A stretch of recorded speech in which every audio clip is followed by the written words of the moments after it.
All right, guys, I know I'm late on this video, but this one is about Naomi winning Wrestlemania41. So this is from B.C.B, so we're going to go ahead and check him out. Here's a screenshot in case you want to subscribe to him.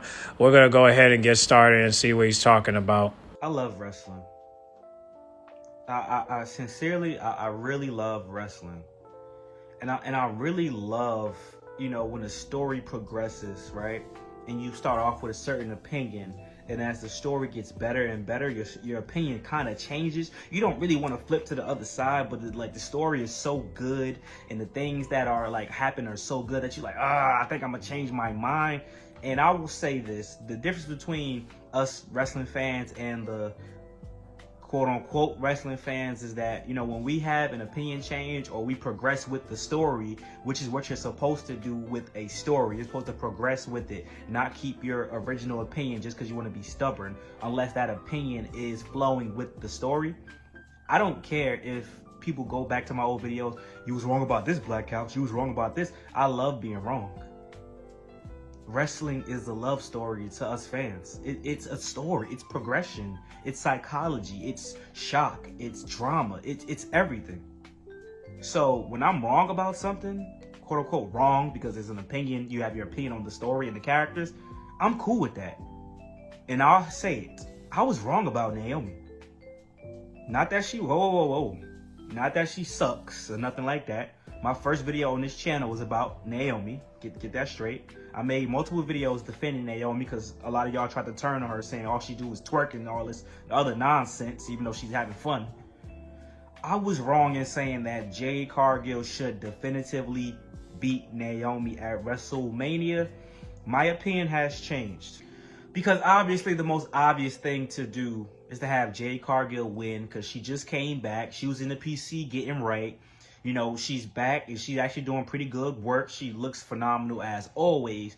So to have her win and beat Naomi at WrestleMania puts Jade Cargill over and sets her up for whatever she needs to get. But I have a different opinion now. And not only because Naomi has been doing some amazing work. Yes, amazing work. Amazing promo work. All right? The story progression. The promo with Bianca Belair, amazing. The promo, the video package this past Friday, March 28th, my birthday. Happy 30th, belated birthday to myself. Amazing, right? She's been doing some great work. And Jade Cargill has as well as a result of this story. This is the most interesting story in women's wrestling in WWE today. More interesting than Tiffany versus Charlotte. And yes, even more interesting than EO versus Bianca versus Rhea Ripley. Yes, it is. Yes. My opinion, but I'm sure you might share the same opinion as well. What story interests you? Not who's going to be the better match. What's the better overall billing? Who's going to be the biggest draw? What story is generating the most interest? Who is going the hardest in their story? Naomi and Jade Cargill. But Naomi should win. And you want to know why she should win? Because if Jade Cargill loses, all you got to do is hit the reset button, start from the bottom, come up. That makes Jade Cargill human. She doesn't have to be this super duper undefeatable, even though she took an L to Liv Morgan. But you know what I'm saying, right? You don't got to book her that way. She can start from the bottom, come back up, and win that mid-card women's championship. Preferably the SmackDown Women's Championship, United States. SmackDown United States Women's Champ. Y'all know what I'm saying, bro. Right? It's been a long day. That's a good story for Jade Cargill. And it will win some people over who are just like, oh boy, she just came in WWE dominant. Even though when you look like that, you're physically imposing. You're supposed to come into WWE looking dominant, but apparently we only care with the people that we like that applies to. If they don't like her from the jump, then they don't care. But whatever the case may be, right? Naomi, though. Now I'm in the mindset if Naomi loses, and I really hate to do this, it's gonna feel like a Shinsuke Nakamura type of deal. And let me explain why I say that, right? Shinsuke Nakamura came back, fire character, Ghost of Tsushima type character, Assassin's Creed Shadow type character, The Last Samurai type character, one of my favorite movies. Won the United States Championship. Ooh, Shinsuke's back, baby. It's the resurgence of Shinsuke Nakamura. We about to cook. You about to have a reign. And loses. Loses it right back to LA Knight. had multiple weeks where he wasn't even wrestling. He was just in the background doing this, just looking at people. Then after he loses, okay, I'm like, okay, maybe they'll write him off. You know, he lost his brother, rest in peace. Maybe that's why. No, he came back like the next week dressed like a damn. He played a jazz flute at a cafe. He looked like Will Ferrell from Anchorman when he's playing the flute. Then he puts on, and I was backstage. Then he puts on the Last Samurai stuff again. So now he just lost all his mystique, all his aura. So now he's not the Last Samurai. He just dressed up as the Last Samurai now. Because before they was presenting him as if that's how he always coming out. Like that, he just walking around like that. Now the nigga play the jazz flute. Gets beat by, I think, Damian Priest. Which, I mean, yeah. But someone could have interfered and Shinsuke could have won the match, right? But that didn't even happen. So, I say that to say, Naomi, if Naomi loses, she'll just be a good character that had built up until WrestleMania, lost, and then now she's back to being Naomi, but she just has caution tape instead of being the Glow, which is genius, by the way. Her character was being the Glow character. That was her whole spiel, right? That's what people loved, and it was over for many, many years. Now, she has something that still separates her from everyone else. She just didn't come back as a heel. She wear black now. Now the caution tape, like, hey, be very careful when you mess with me. Be very cautious. That's her thing, and that's genius. Because now you can still sell merch like that, and now it's still something that differentiates her from everyone else. But now I'm kind of under the impression that if she loses, they're not going to do nothing with her of significance. I'm not saying she got to be the women's world champion. But what I'm saying is a win at WrestleMania is momentum and justification as to why she could challenge someone like a Bianca Belair if she wins the women's championship. Her winning at WrestleMania against Jade Cargill, whether it be a heel win, which makes more sense, do something heelish. Don't just beat Jade Cargill straight up. You still protect Jade Cargill because people can't take normal losses nowadays. Motherfuckers got to be invincible. So do some heelish thing, grab the ropes, use a weapon, distract the referee, blah, blah, blah. Use the caution tape to choke her out when the referee not looking, whatever the case may be. Do that, right? You do that. Boom. Number one contender. It could be for Charlotte or Tiffany, whoever. Tiffany, it would be even better. Because you know why? It would be a justifiable win. Because Tiffany and Naomi have clashed when Tiffany was with Nia Jax. So that could be a justifiable win over Tiffany Stratton if that's the route they go. Then you can have Jade Cargill run it back with Naomi. And if you want to put the belt on Jade Cargill, absolutely fine. I would rather Bianca Belair and Naomi have something going. Y'all still think Bianca Belair is the mastermind? At this point, I don't care. That was my original pick anyway, who I wanted. But I don't care if the simple story is that Naomi is just acting on her own and Bianca Belair is oblivious, which I don't care. Either way they go with that story works, but this can't be the end, though. It can't be the end as far as Bianca Belair is concerned. As far as Naomi and Jade Cargill, whoever wins, just let them win and let it be like that. I don't need a ticky-tack win at Backlash to have them 1-1. No.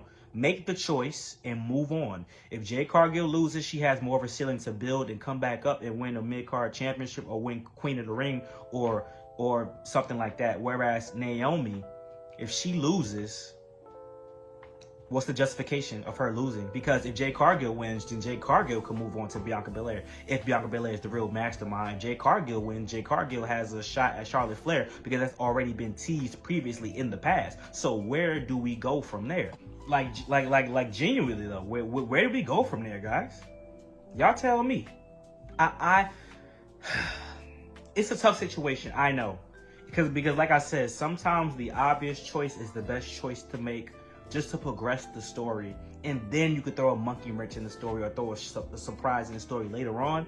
But this is one that's not that obvious. And I was really one of the guys that was caping that Jade Cargill has to win. Jade Cargill, she really doesn't have to win. You can realistically, bro, you can do whatever you want with Jade Cargill.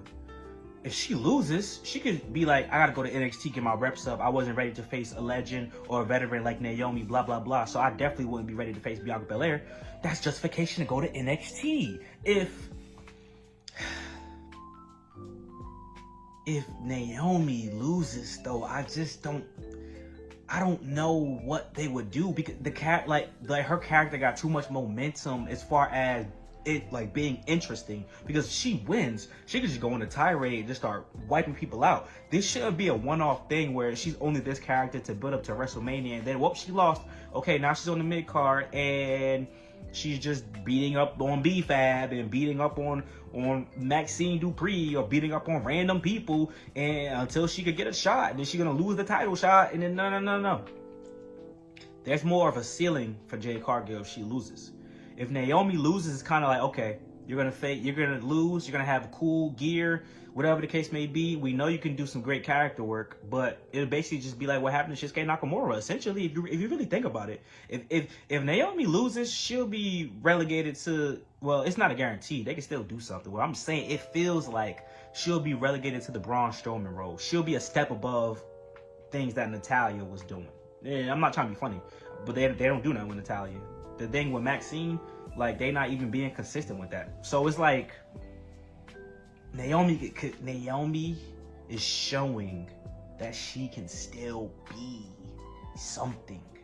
I'm not saying she has to win because as I get older, bro, everybody can't be the champion. But her winning against Jade Cargill and having a match against whichever champion, that still builds up interest and a story that I would like to follow, even if she doesn't win, but she should get one more. Because her first run was hella ticky-tacky. After I did that video on Naomi, I didn't know that shit was like 9 days. Her first run. The second run was the real run with the SmackDown Women's Championship. I would love to see Naomi as I would see her beating Tiffany Stratton rather than if she went against Bianca Belair, unless she won Money in the Bank, which would be dope. Put the caution tape around the Money in the Bank with Naomi, that would be dope. But I'm not trying to jump the gun. I think Lyra or somebody like that is gonna win the next one. The Money in the Bank should be a newcomer type of thing, but don't make it too obvious. You feel me? But yeah, man, I think Naomi should win. That's my opinion now. If she does lose, I'm not just caping for Naomi, because if Naomi loses, I don't want her to get that win back against Jade Cargill at Backlash. It's a waste. Or on a random SmackDown, it's a waste. The only way that whoever one of them win, the only way I would see them wanting to clash again is if they meet each other in a tournament, whether that be Queen of the Ring or #1 contender for a title, and they have to face each other. And be like, oh, y'all remember they just had a great WrestleMania match and they got to go against you. That's the only way. I don't want to see them just to run it back. Whoever loses, you lost. Move on. Move around. You feel me? But I would like to see, obviously, Jade Cargill versus Bianca Belair is something that interests me, but we not even getting Rhea versus Bianca Belair straight up yet, so I can wait on that now. But Naomi versus Bianca Belair is one that's very interesting as well. Based off of Bianca Belair's resume, that would be a good match for her resume. No matter who's the heel, face, whatever the case may be, obviously Naomi's going to be the heel, but, you know, people are starting to lose their mind a little bit. So y'all let me know what y'all think, man. Like, comment, subscribe. Thank you for love support as always. Your boy is back. Had to drop this nice little upload for y'all. And man, boy, I tell you, I'm hella tired. I definitely had to drag myself out of bed to make this upload, but y'all know I love wrestling. I love the community. We got some big things coming. I'm going hard, man. Entering a new decade of my life, but the goal is still the same. 10K, and that's the beginning. So we're gonna take over the space, man. You know, we're gonna do what we do, and we're gonna have fun doing it together, man. Like, comment, subscribe. Thank you for love support as always. Talk to you guys later, man. Peace out. All right. I didn't really say anything in this video because I wanted to let him talk and get his point across. But Naomi knows what she's doing, including Jade. I mean, even though I'm still pissed of that Liv Morgan match, it is what it is. I just hope they don't face each other again. But however, that's besides the point. The point is Jade and Naomi got some unfinished business between each other. And I just hope that Naomi do win, you know, just because, you know, I feel like Jade can get a restart. But that's up to the bookkeeper if he want to, you know. It's up to the board of directors. Hopefully Jade will get a restart, but y'all comment down below. Let me know. What do you guys think, man? Do you think if Jay lose, would she get a restart? Or if Naomi lose, would she fall off in the face of the earth? I hope not. I hope Naomi wins. But if she do win, hopefully she will get that spark. But until then, we won't know until WrestleMania 41. Now, like I told you, I ain't watching it without Alexa Bliss. But if she appears, I'll take a look. But if she doesn't appear, y'all would have to let me know what went down, So, get in the comment box. Make sure you guys like, comment, subscribe, and discuss. And I'll catch y'all in the next video, all right? I'm out.